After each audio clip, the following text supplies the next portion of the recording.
Ofano womba odumanye mujijiro abanye ofano banye bacho wo omijuke we moniji mbeji ni lai koti bawi jasiche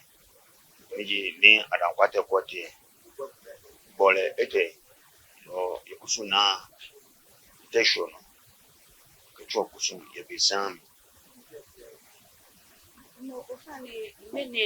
wona wole akeshi mene ayabashi ofane obanye ba bla mi fio hawo lele obashi mene gwa ga woye kuchi ni dwoma ni gwa shino wa popache ubija popache woye goblo ke sonlo no be enyu ameno jigwa mene wa jibini ibashin moye woni kasimo visual woni le wifiwe bebi eke ate ni ayabashi ni ate ni ngono enu egbien ayo ake eye kumanye shika ate na ya na ba ngo echoke ayi kumanye no fani mene ni ate te emiyo te ni esre ni kejeje mike yo ke ma haitwe ko kwe nwoje we abe bi na mi ko kwe nungbo echunya ke ne mumu o be fe be no le dwefo ibaken lele ngmene ni ochuketiye na ba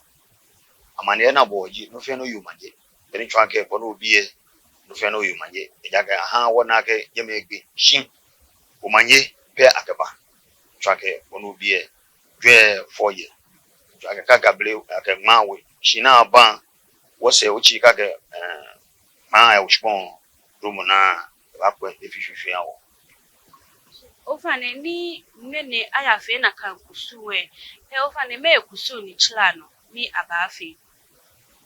be ke uchile abole la tejanwe ju ke ma ba ushpon ke me fe ni chlano ke ho wa donc no ya ushpon be abame afi uchite alo nyukume se abafa kaya fa agbene so niyo fa na gbikra ke ashoda danu ka agbene be mi na la afenifen na ne ke ma tishpon pe afi hodon woji onu ni atwaji abipo kenye be ye yikuchu amkanu ye aba honya ahani mi akenye fihu atwa di ala keni ni yabadu eko atuampe nibi ni fi ogbemo yekutu femo mi okumepo onyenu ohieko nobule rodo o davi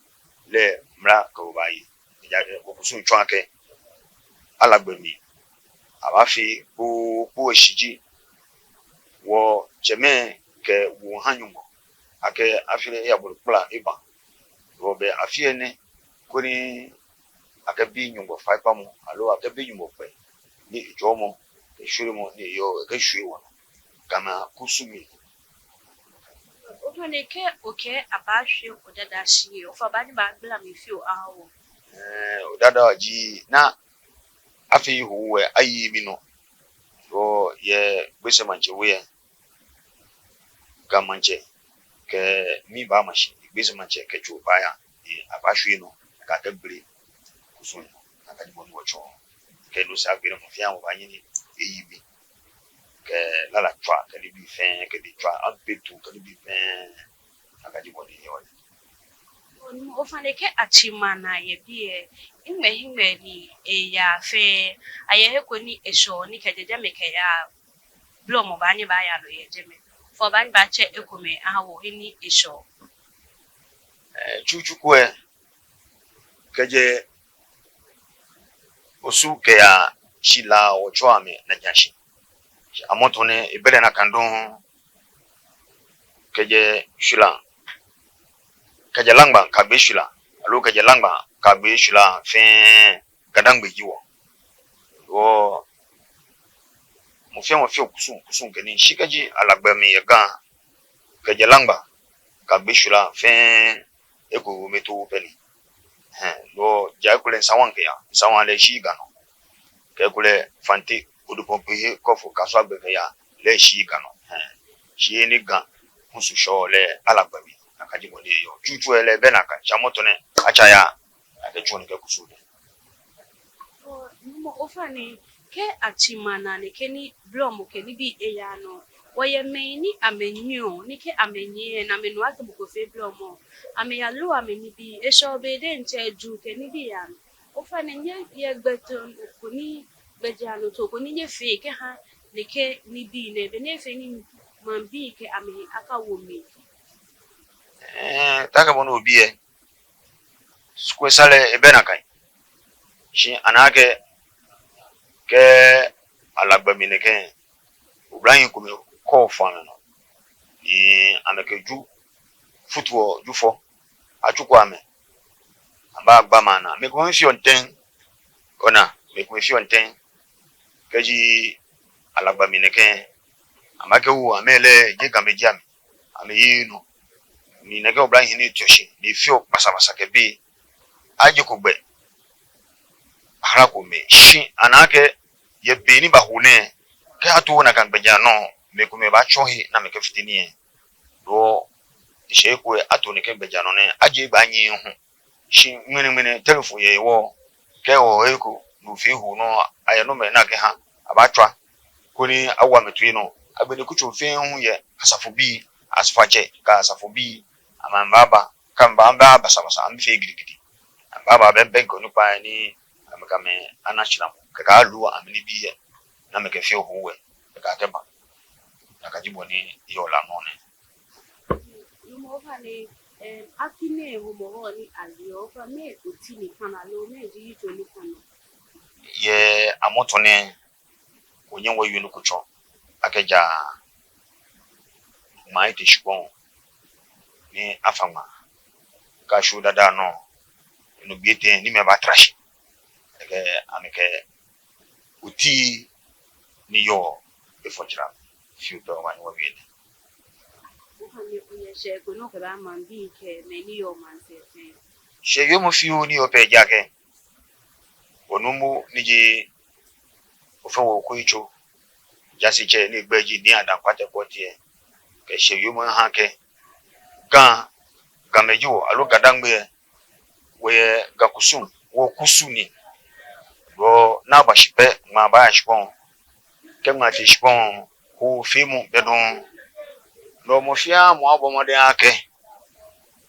hini gbe kan wo ke meje kun mu kana na agba yake sumo na ake akwagbawe anu ejem abi ye madum mi ke sumo na kan mo fia mo abomode kuni ake wo ha bejalo to ejake ke afumu dani abanina jina yo gane ajenshikeje gan ejenshikeje shon shina batoshieji ayawaso niam dana ba pachakoli na ba ganshona no ji gane ayo de abon kuso fimo eche bini me kutu pe jame amotonele gada bohun e ba futu do ke ofia mo abomoden koni gbejana to ni akengo jerami ayinu ejake ji bako abajeshi alo pako abatu ajeshiche oni bawi alo ke ganfin te ko chamuko muko akabe ni ekamasa fa mo ba she yo mo fiu be ni one mo fa me ba odo mani banya ba bla ko o mi o hani obanye ba chowo ogbe ke ominju minji ni papa nje nyo pa we senche amen ofani wona wole ake ngene ati nomi ni ayasaje me ofani obanye ba hawo